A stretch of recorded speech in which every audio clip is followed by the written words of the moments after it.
कि ऑलरेडी मेरा एमएससी है, तो PhD is the best option in data science या स्टैटिस्टिक्स। अच्छा, किस में करना है? तो देखो आप देखो लोग आजकल डिपार्टमेंट कोई भी चूज़ कर लो, एरिया आपको चूज़ करना है कि आप किस एरिया में जाओ। जैसे स्टैटिस्टिक्स डिपार्टमेंट में लोग हैं जो डेटा साइंस में रिसर्च करते हैं, या डेटा साइंस फील्ड में भी आपको प्रोफेसर मिलेंगे जो स्टैटिस्टिक्स में रिसर्च करते हैं।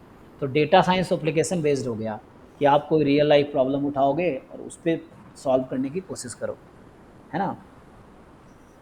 तो उस तरह से है। तो क्या बेटर रहेगा वो डिपेंड करता है क्या आपका इंटरेस्ट है। आपको थ्योरेटिकल रिसर्च में इंटरेस्ट है या डेटा ओरिएंटेड रिसर्च में इंटरेस्ट डेटा ओरिएंटेड। है ना? तो उससे क्या है कि अपने कोई थ्योरीज डेवलप्ड हैं ऑलरेडी थ्योरेटिकली, तो उसको आप प्रैक्टिकली दिखा सकते हैं कैसे वो रियल लाइफ में यूज़ हो रहा है, कहाँ पे क्या हो रहा है, या खुद आप नए, है ना, मेथड डेवलप कर सकते हैं, नए एल्गोरिथम डेवलप कर सकते हैं किसी प्रॉब्लम को सॉल्व करने बेसिकली के लिए। Machine learning.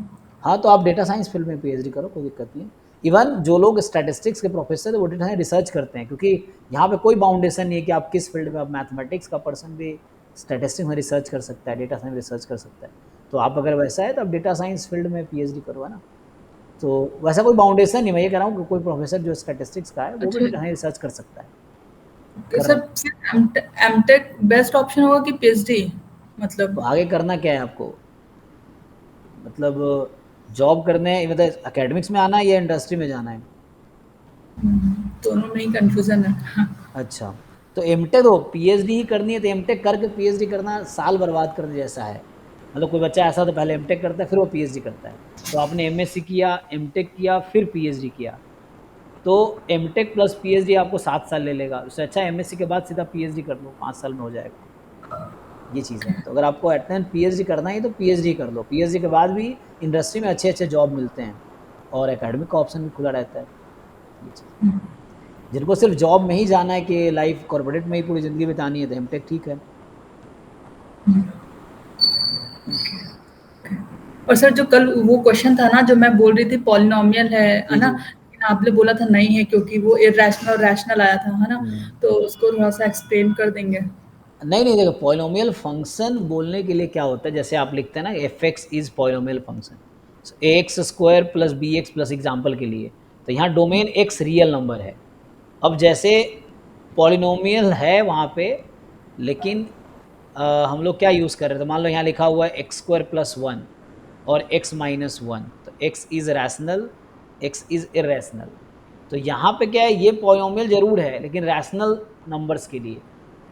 तो जैसे पॉलिनोमियल फंक्शन क्या होता है, पूरे आर पे कॉन्टिन्यूअस और डिफरेंशिएबल होता है ना। और सर ये भी कहते हैं ना कि x to the power integer होनी चाहिए, पॉजिटिव इंटीजर। यस, तो ये फॉर्म इसे क्वाड्रेटिक है। मैं जनरल फॉर्म अगर लिखूंगा पॉलिनोमियल का तो इसमें क्या आएगा आपका? एक्स टू द हाँ, x to the power zero, x to the power one, two and so on. जैसे आप कह रहे हैं एफ एक्स पॉलिनोमियल फंक्शन है, तो एफ एक्स पूरे आर पे कॉन्टिन्यूअस होना चाहिए, ऐसा होगा यहाँ पे? ये क्वेश्चन है।